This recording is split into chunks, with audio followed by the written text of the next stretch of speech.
Your contribution legacy starts today. Here's how. Let's talk about this today. Welcome to day 211 of our Supersize You annual challenge. Sharon Horne-Ellstrom here. And all this month we've been talking about contribution, giving back, donating our time, our energy, our resources, our skills, whatever is appropriate to the situation or the community or the organization that can use our unique skills and abilities. We all have incredible skills and abilities and a unique way to help. Sometimes you just have to be a sounding board or a listener to somebody else in need. Sometimes you just need to smile at people and be kind and be kind-hearted and open-minded in order to find ways that you can help. One of my favorite questions, and I will have to give it credit where credit is due, although I'd asked to form this question forever, since back in my high school days when I was a reporter on our school paper and the editor of our school paper. I've always loved asking questions. Journalistic framework, still one of my favorite tools. Who, what, where, when, why, and how.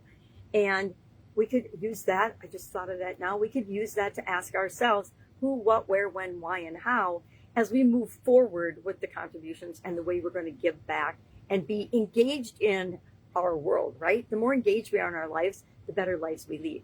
The more we give, the more we receive in return. I didn't make this up. This is the law of reciprocity, which is a universal law. That means it applies to all of us, whether we believe it or not, whether we're aware of it or not at a conscious level. That's how the world works. What we put into things is what we get out. What we put out into the world is what we get back. So if you don't like the results and what you're getting right now, I challenge you to really take this to heart and be a contributor, be a giver, make it part of your identity like we talked about yesterday, and move forward into the world in the way you want the world to treat you, treat other people and the world that way first. It happens by us taking action first, and then we receive the rewards that we think we so justly deserve. So I was going to talk about contribution and my contribution, but you don't care about that. You care about yours. So I challenge you to review like we did yesterday and look at where is your strength? Where is something that you could provide and help other people with or share with, key individuals that would make the world a better place. We all have something. We all have a talent. We all have abilities. We all have skills. They just might be laying dormant inside of us because we haven't stimulated and woken them up yet. So ask, what kind of a contributor do you want to be? I guess I've found over the years that the things that have had the biggest impact on me personally and professionally are the things that I underestimated as being important. Things like paying attention to people, checking in on people, thanking people, being grateful for what was working and not focusing on what's not working. By being creative and flexible and willing to lend a helping hand, listen, do what we can with what we've got right now. That's one of my favorite sayings too, because we don't have to do grandiose things. We just have to be present with people and pay attention a lot of the time.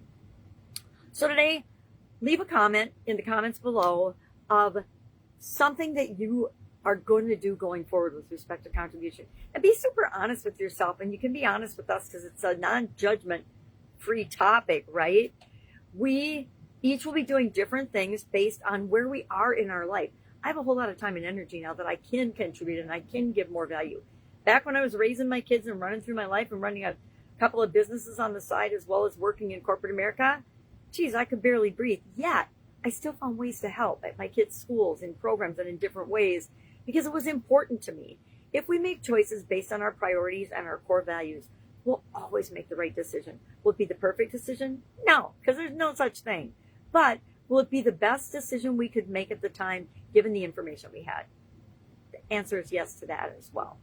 So if you need any help with this, if you've got any questions, just hit me up and ask. You can always reach me in the Supersize Your Business School community. I forgot to share it in the Supersize Your Business video today because I'm making them out of order. Sometimes technology changes. Heck, technology changes every day.